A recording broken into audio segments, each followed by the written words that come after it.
Hey gang, yep, that's right.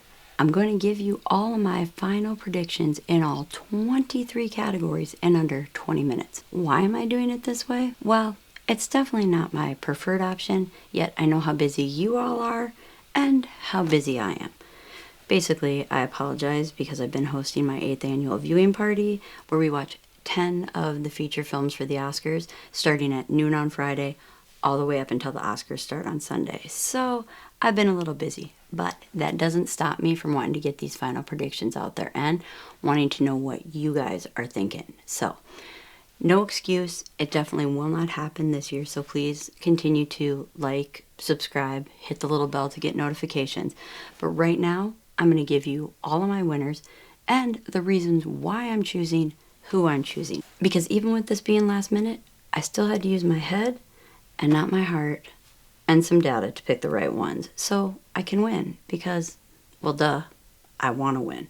I mean, that could just be my competitive spirit that I love so much and that others hate so much. So here we go, all 23 categories, starting with the ones I'm most confident about and then moving on to the tougher ones. So grab your popcorn, sit back, and let's get to it. First up, the categories that I'm about as 100% as one person can get. And I will tell you why these nominees are taking home lovely Mr. Oscar. Makeup and hairstyling goes to the substance because, well, duh. Have you watched the film? And if you have, the entire last third of the movie tells you why this category should win. Costume design. It's wicked. I mean, Elphaba's costume, Glinda's costume, all the way down. It's remarkable. And the Academy lately loves to make history. And when Paul Tazewell takes home the Oscar, he will be the first African-American male to win in this category. So look for history to be made tomorrow night. Or should I say tonight by the time I get this edited. Actor in a supporting role. Kieran Culkin for A Real Pain. I mean, has he lost an award yet? It's definitely not going to start at the Oscar. Writing adaptive screenplay. Conclave. Again, I say it hasn't lost anything. Why in the heck would it start with the Oscars? I mean, let's be real. Conclave won the Golden Globe, and that's where they combine adaptive and original, and they still won. Best original song goes to El Mal from Amelia Perez. It keeps winning all the awards. It's going to continue winning all the awards. I think that voters like the fact that the actors are singing and rapping in the song. Plus, I really don't feel that that whole Amelia Perez controversy has impacted this category or really any of the other categories for Amelia Perez for that matter. So El Mal's winning this one. Both sound and visual effects, I'm giving that to Dune Part 2. Stunning visual effects. I mean, superior sound. All of that is better than Dune Part 1. I know you guys are probably sick of me saying that Dune 2 is better than Dune 1, but it is. And if Dune 1 could win these categories in 2022, then this one has to be a sure thing. These next categories are the ones that you could say I'm pretty confident about, like maybe 92%-ish. Yet, could there be a surprise? Maybe, but probably not very likely. And I would give the unlikely a percentage of likelihood, yet if I did that, I would probably be jinxing myself, so we're not going to do that today. These categories include actress in a supporting role. It's going to go Zeldana. It has for every other precursor, and I don't see voters changing it up here, even though Ariana Grande deserves that win more than anyone. When I calculate out long shots and which ones I'm going to take long shots on, this isn't one of them. So sorry, Ariana. I gotta go Zoe. Production design, wicked. Been saying it since November and I'll continue to say it. Nathan Crowley, first Oscar win. He deserves this win. He thought of every little detail. He brought Munchkin Land, Shiz University, and the Emerald City to life. You as a viewer are placed in those worlds. And I get it, guys. Don't get me wrong. The Brutalist has amazing production, yet I don't feel anything can compete against planting 9 million tulips. 9 million, guys. Animated short film. This one has to go to Wander to Wonder. And I say this because in order to vote in this category, and there are only a few categories that are like this in the Oscars, a voter must watch, like literally must have seen all 5 of the nominated films in order to vote. This is a requirement. So given that requirement and the fact that Wander to Wonder took home the BAFTA in this category, which has crossover in Academy voting, I feel like it's got to go Wander to Wonder. If for some reason voters didn't actually watch the whole films or all of the films, which will be disappointing, then I think they'll go off of name, and then I think the winner would end up being Yuck. Original score, The Brutalist. it wins this. It's one of the most powerful, provocative scores, and it is for an entire 3.5 hours.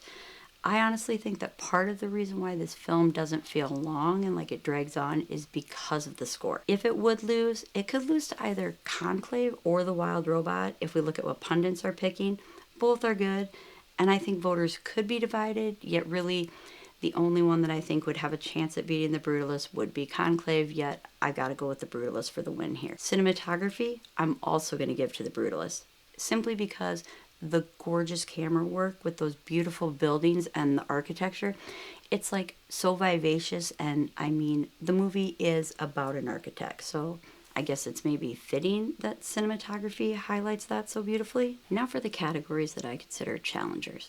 And no, I'm not talking about the amazing movie challengers, as the Academy snubbed that movie, right? I mean, how could they not put it up for at least score? But whatever, I digress. I can't even talk about that right now because we're going to get through these Oscar predictions. So these next categories are kind of like minefields to me, like one wrong prediction and it blows up my entire prediction rate. These categories, most pundits seem to agree, and my choices seem to be in the minority. I know, shock, shock, I'm in the minority group.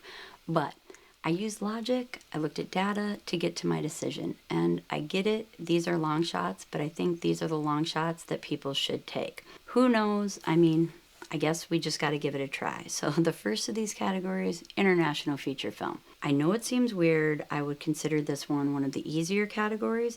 Yet to me, if I look at logic and I think about what the Academy did come nomination morning, I've got to choose I'm Still Here. I mean, not because of all the Amelia Perez controversy. Like I said earlier, I don't think that really impacted the Academy. I believe, however, the Academy loves the I'm Still Here movie, and they want to honor it somewhere. I mean, heck, the Academy liked it so much, they voted it in for Best Picture and Best Actress in a Leading Role. What more can the Academy say? Well, the Academy can say, I'm going to give you international feature film because we want to award you something, and it's not going to be lead actress, and it sure as heck isn't going to be Best Picture, so we'll give it to international feature film, and Amelia Perez can get its few below the line wins, and Zoe Saldana, and they'll be fine. Live action short film, I understand the one people are choosing. I'm not dumb. I mean, the immigration process right now, especially in this crazy, political, tumultuous time, and the Academy is Hollywood, and it's Hollywood speaking out against the administration in their own little way. So they choose Alien. Well, Alien, but they call it Alien. However, I've been picking this one since before the nominees came out. I picked it from the short list. It's based on a true story. There's nothing graphic showing, yet we all get the message in a very profound way. There doesn't need to be blood and gunshots in order to get the message through. So I'm sticking with my original choice from back in December, and I'm going to choose The Man Who Could Not Remain Silent. Documentary short film. Continue to think about them and go back and forth between two of them. For me, though, I've got to go with I Am Ready, Warden. It can be a very divisive topic, yet this film brought the conversation to life on a very human level. The reason I have to give the edge to I Am Ready, Warden over Incident is because I think the Academy is okay saying we'll honor I Am Ready, Warden, yet not okay with talking about and honoring a film that deals with a police shooting. Like myself, I'm sure a lot of you out there, and probably a lot of the Academy voters, feel a ton of things inside when they watch the film Incident. I mean, seriously. It is a very divisive topic, and unlike the death penalty, usually when two parties disagree on something like police violence, there's no civil conversation to be had. I understand the Academy is here to allow films to tell a message, yet I don't think that it's ready to award a police incident shooting that resulted in the death of someone with an Oscar win. However, I do recommend that if you have not watched Incident, The New Yorker made it. It is a brilliant use of all the archival film footage, and the editing is superb. So I recommend watching it. I mean, it could end up winning, and if it does, I will not be sad to have lost this category. Documentary feature film. On this one, I actually don't know if I am in the minority anymore. This one keeps going back and forth. I believe everyone has this one down to either No Other Land or Porcelain War. I'm not surprised at how many people are choosing No Other Land, and I think that that's due to 20 Days of Maripol winning last year, I think the fact that this movie doesn't actually have a US distributor yet helps its media hype. However, if we look at statistics, each time No Other Land and Porcelain War go up against each other, Porcelain War wins, and the Oscars will not be an exception to that. Animated feature film. You guys know I love this category, and I couldn't do it, gang. I cannot and I will not vote against Flow. I'm sure you are thinking, yet Lisa, I thought you said you were voting with your head and not your heart. And I did, gang. All of you that keep saying, the Wild Robot's gonna win because all of these precursor awards that it's won, like, I mean, beyond Critics' Choice and the BAFTA, we're talking about like the mini film festivals and stuff. I will caution you with using that logic. The exact same thing was said last year, and now we have data to prove those precursors are wrong. When it comes to animated feature film, 90% of the precursors that chose Spider-Man Across the Spider-Verse last year chose The Wild Robot this year.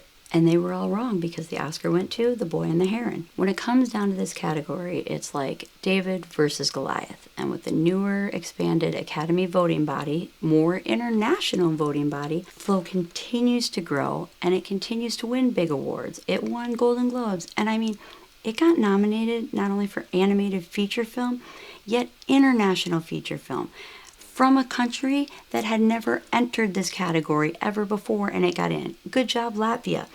The Academy loves it. The animation is gorgeous, hand-drawn, and I think the fact that the only noises we hear throughout the entire film are animal noises takes it to a whole nother level. So in this category, my cats, Dak and Sprout, and I are picking Flow for the win. And again, don't forget to get your pets spayed and neutered. We do it for Flow Gang to control the animal population. On to the categories that are the hardest of hard. These next 6 categories, it seems to me, everyone is everywhere all at once. Hey, good shout out to the sweeper of the 95th Academy Awards. This year, don't expect a sweeper from any one film. I'm just calling that, guys, right off the bat. Seriously though, these next categories, the award bodies are split, voters are split, pundits change with the breeze of the wind. I had to take everything into account. I mean, everything I've read, learned from past, looked at data, thought about who had the momentum during the week of voting, which we all know was Anora. And then at the end of it, I had to just go with my gut, which sometimes is a good predictor. And my cats refused to help me this time in these categories. They said, buzz off, we already chose Flow. Here we are from the easiest to the hardest of hard of these 6 tough categories. Actor in a leading role. I think it's going to go Adrian Brody for The Brutalist. I've always thought he could sweep this one at award season, and that if there was one award he would lose this season, it would be to Timmy at SAG, which is what happened. And like I said in previous videos, which I'll link up here if you haven't watched them, you can just watch the short one. It kind of tells you how I feel. Timmy's win at SAG, it means nothing. Yes, Chalamet does a great job playing Dylan, and the singing and the guitar playing is superb, right? I mean, excellent. Yet at the end of the day, the emotions that Brody portrays are phenomenal, and he's in a majority of this 3.5-hour movie, so come tonight, he has taken home his 2nd Oscar. Writing original screenplay. This decision is all data-driven, gang. I broke it down for you all in a prior video that kind of examined the last 10 years of precursor awards in this category. And through that data, I proved that The Substance will end up taking home the Oscar. Even before I looked at the data, my vote for original screenplay was The Substance. Because when you think about original screenplay, how can you get any more original than The Substance? Also, we now know that the Academy doesn't mind the body horror. They love this film. They gave it 6 nominations, including giving Coralie Farjat a nomination for director. They want to award The Substance something more than actress. And if by some chance some Academy voters didn't vote for Demi Moore for actress, then they definitely threw their vote to The Substance for Best Original Screenplay. And don't even get me started on the pundits who say that this race right now for original screenplay comes down to Anora and The Real Pain, and that Anora's gonna get it because Anora won the WGA, which that's right, The Substance wasn't even there. So how are you narrowing it down to those 2 movies? To me, if anything beats The Substance, it'll be Anora. Yet I just don't see that happening. Data and the definition of this category lead me to believe it's going the substance. Actress in a leading role. I'm going to stick with my original pick, no matter how spectacular Mikey Madison is in Anora, and the rise in popularity of I'm Still Here and Fernando Torres, I've got to stick with Demi Moore on this one. This movie is out of the box crazy. Can't say my whole family enjoyed the entireness of the movie, yet at the end of it, Moore could not be stronger in this role. The Academy has proven they're just people. People who at the end of it may not always choose the person who's in the best role. Things that come into play when they look at who they're going to pick to win. And if two roles are close, like maybe Torres and Moore, the narrative plays into it, and Moore has a great narrative. If Moore was to lose, though, I don't think it would be to Madison. I think it would be to Torres, who has also a wonderful narrative given the history with her mother. She's loved by all international voters and is definitely beginning to win over American voters. Given how popular Torres is becoming, I think she overtakes Madison, yet no matter what happens, Moore is taking home the trophy. This next category tends to be very closely tied with Best Picture. I mean, usually people will say if a movie is flippin' fabulous and it's going to sweep things, it'll be Best Director, Best Picture, Best Screenplay, and then Film Editing. The new Academy, they don't follow the old standards. They break the rules, they pave their own way, they make history, and they do things differently. They don't always recognize one film for everything. I mean, it can happen, yet even if the film is flippin' fantastic, there's years where it might get 3 of the 4, and all of a sudden one category it misses, so that movie doesn't sweep. And I think this is going to be one of those years where we don't see a film sweep. Here it is though, in film editing, I gotta give this one to Conclave. You all know I love Conclave. It's one of the best movies of 2024. The editing is remarkable. It's cunning. It constantly engages you, even though when you go back and you think about the film, you're just watching a bunch of old men voting and writing down on a piece of paper and then burning those pieces of paper. Hear me out. I get it. Film editing usually always 1-to-1 correlation with winning Best Picture. Doesn't happen all the time. Yet this year, I'm going to go with that 1-to-1 correlation for Best Picture is Conclave. The ensemble has always been a standout rock star cast with some of the best acting backgrounds known to man.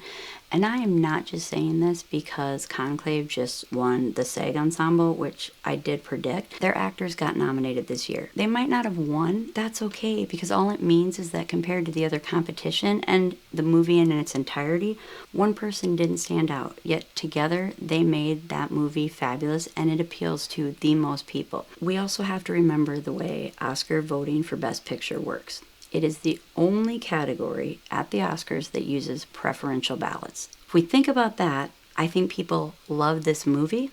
Maybe it's not everyone's first choice, yet it definitely is most people's top pick of the entire year. So it's going to rank very high on everyone's ballot, giving it the advantage in preferential voting. Given all this, you can tell the hardest category for me to choose is Best Director. And that choice is even more difficult because Edward Berger, the director of Conclave, isn't even nominated. That leaves me with Sean Baker for Anora and Brady Corbet for The Brutalist. I just don't think the other 3 stand anywhere of a chance when it comes to the Academy. This is a long shot, gang, and I understand it. And trust me, this is not what my heart wants. And I know I'm going against the majority in this pick, yet I have to. There is something about this year, this voting body, and these 2 films going up against each other that I have to give the edge to Brady Corbet for The Brutalist. I know that means if you are keeping track, I picked Anora winning nothing, getting completely shut out, just like it did at the Golden Globes. And I get it. That movie is phenomenal. One of the top 10 of the year. And it appeals to almost everybody. Everyone in my family at the viewing party loved it. Yet I think with this voting body, I think they want to acknowledge The Brutalist. I think they want to acknowledge what Brady Corbet could do. I mean, he made a 3.5-hour movie appeal to people on a $10 million budget. Who knows? Maybe I'm completely wrong.